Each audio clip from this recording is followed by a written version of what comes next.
Hey, what's up? We're two gay guys, and we're doing a review of a musical gathering that we attended. Remember the name of the tour is the Acacia Strain CD release tour for Death is the Only Mortal. Well, Tyler can just get right into it. I'll let him dive into it. Alright, well, enough diving. The venue was the Record Theater in Towson, Maryland, however the fuck you said. It's kind of outside of Baltimore. And, I mean, it's a nice place. I thought it was kind of ignorant that they charged us $1 to get in because we don't drink. I mean, that's just kind of stupid. I mean, what? There's not many venues that do. I've never been to a venue that does that. Oh yeah, you don't drink. We can't make money, so we're going to charge you extra money to get in. It's pretty stupid, but anyways, besides the point. I should just let underage people drink then. Yeah, pretty much. I think there was a local band. I'm not sure the name of them. I just saw it on the website, so if we missed you, link us. We're sorry. We got there kind of late-ish, around 7 o'clock, right before No Bragging Rights came on, the first band. I'm just going to keep it kind of simple. I don't think this band is terrible, but I don't think they're the most amazing thing ever. They're kind of like something I would hear at the Champ in Lemoyne with just a little extra touch to them. I mean, they have their catchy parts, but I mean, a lot of the songs were like, I'm going to say a vocal line and go to a breakdown at the end. Like, I felt like a lot of the songs were like that. I mean, they're okay, but that's about all I'm going to say about them. I thought I don't think they're bad. It's just not entirely my type of music, but they reminded me of like I'm just guessing this band. They might get like a little bit of influence from like the Ghost Inside or some hardcore bands or melodic hardcore, because I could really see that in them. But as the first band, I mean, like I said, melodic hardcore is not really my style or anything, but I didn't think they were bad. I thought they were alright. They played decently and whatnot. Next was after No Bragging Rights. Fit for an Autopsy, brother. This is one band that we all were really excited to go and see. They put on, probably, besides the Acacia Strain, the best performance of the night, in my opinion. Just Nate Johnson sounded heavy as shit. Some really nice vocals and everything. I mean, and the guitars, they were just loud, they were aggressive. They played pretty much every song I wanted them to play. I mean, if you're into deathcore, or even, fuck it, death metal, I mean, they have a lot of death metal elements too. You should really enjoy this band, you should know this band, because this band deserves so much more than what they're given. They're highly underrated, and I'm glad. I've been wanting to see them for a while, and it was well worth it. They put on such a good show, and their sound was incredible too. I thought that was one of the best mixes for a opening band that I've heard in a really long time. So kudos to the sound guy. He did pretty good throughout the night. But besides one band, but we'll get to that. Yeah, but Fit for an Autopsy put on a great show. Please check him out if you don't know him. And yeah. I'm just gonna act like you know this band, because you should. They played, every song they played was off of their full-length album. They didn't play any off of the demo or EP, whatever the hell you call it. But they played a decent set. I was hoping that they would play The Executioner, but I'm fine with what they played. I'm very content with what they played. I'm just glad that I've seen them. I really want, like, it's just, I wish they would have gotten more songs, because I was just really enjoying them. But Nate Johnson, he did pretty great. Will, just excellent guitarist. The only thing I have to say about them is, like, Nate Johnson is just great. Like, he was just amazing the whole time. Like, really, you hear a lot of vocalists, like, studio, and you think, like, oh, well, I bet he can't do that live. Like, Nate Johnson just really impressed me live, especially after all the crap I've heard talked about him before, about he can't pull stuff off live, and he can't do this live, and, you know, this happens and that happens, but he really did a great job live, and I was really blown away by how excellent he sounded. The next band was I Declare War. This band was a disappointment of the night, if you ask me. Were they terrible? No. But they had weird sound problems. They were just so fucking quiet the entire time, besides Jamie Hanks. Or whatever the fuck his name is. And, like his vocals sounded good. And he was a very, demanding, kind of fuck shit up kind of front man. I don't really know how to put it. Like, he just kind of stared into the crowd, was like, move, you know.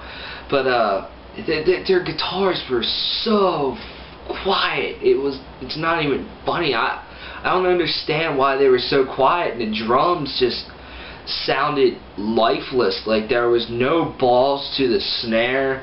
I mean, the only thing you really heard was the double bass, and even that didn't have much fucking dick to it.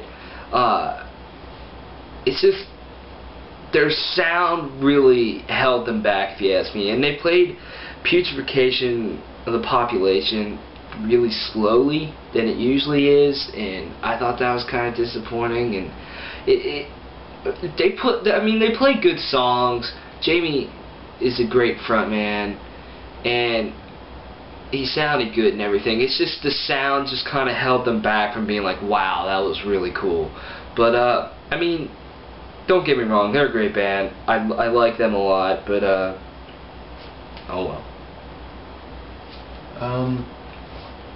Yeah, when they first came on, the first song they played, Misery Cloud, like, all you could hear is the bass. Like, I'm not saying the guitars are completely absent, but they were so quiet you could barely hear them.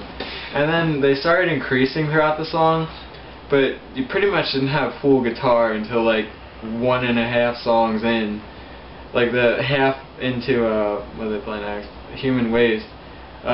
Like about half into their second song, that you could really hear the guitars were like, all right, they're in there now. But that was kind of a slow start. But otherwise, I think, I mean, you want to talk about, I don't know, being as good as they are in the studio. Jamie Hanks is like one of the, you know, most satisfactory vocalists I've ever seen in my entire life. And you always, well, most of the time, you know, people won't sound like they do in the studio, but it was just incredible how amazing he sounded. But they played a couple songs off of their not their first album, but Malevolence, and it sounded kind of different having Jamie's, like, you know, because he's a little different than John, but, you know, it sounded kind of different having Jamie, like hearing Jamie's scream with those songs. But it was still pretty cool. I still think they were really heavy, but yeah, I thought they were pretty good, pretty great. I'm glad I finally got to see them for a second time. It's been a long time since we saw them. Back with Whitechapel. But anyway, next band was Cruel Hand. This is the second time I've seen them. Saw them open for Straight from the Path back in like February, I think it was. And I have to say they were better this time. This band is so fun to see live. I mean, probably one of the most fun bands to see. They were energetic. They were kind of like the oddball, if you ask me. Like, there's all this heaviness on this tour package, and then there's Cruel Hand. Not that they're not heavy, but you know, they're just kind of different. Very energetic the entire time. Just nice E standard, old school type feel to the hardcore. Very catchy vocal patterns. I have their one album, Lock and Key. It's pretty good. I mean, this isn't the band that I would throw on, you know, a lot and be like, oh yeah. But they come around. I mean, I don't mind seeing them at all, because they're such a fun band to watch and play. Just the energy, and enthusiasm that they bring to the stage and all their songs. I mean, they really get people going too. So if you don't know Cruel Hand, check them out. They're a really good hardcore band. I'm not exactly gonna say like they're my style, I guess, but live they were really fun to watch, and I technically half hardcore dance, I guess. I did the tough guy walk around the pit and stuff, which is really different for me. It's like I feel like I'm gonna get hit any second, but the band itself was the band itself was really like I don't know, they were really into it, and it was really cool. And for a show like that where there's hardcore dancers and such like that, I mean it's just it's fun for them when they have all that going and they're up there. It's just really, I don't know, being crazy and stuff. It's really I don't know, it's just really high powered and such. But it was really it was fun watching it. And finally, the Acacia Strain came on, and this band just delivers every single time, and they're just one of the most entertaining, powerful, get pissed off, get into it type bands. And they played a good set. They played a lot of the songs that everybody knows from the Acacia Strain. It's kind of weird that, and he said it on the way home, it's their CD release tour for their new album, and they only played 2 songs from it. They opened with Doomblade, and later they played Dust and the Helix. I thought they'd play a lot more. I wish they would have played a lot more because, I've heard the other songs live. Not that I don't like hearing them live. They're great songs. I just want to hear some new stuff live. And I mean, they played 2 songs, 2 older songs that one I knew, one I didn't know. They played 4x4, which was a pleasant surprise. That's a great song. And they played this other song. It was not coming to me at all. I have to go listen to their older stuff. If anybody knows what I'm talking about, it's kind of got a slower breakdown. It keeps slowing down at the end, and they kind of played it towards the end of the set.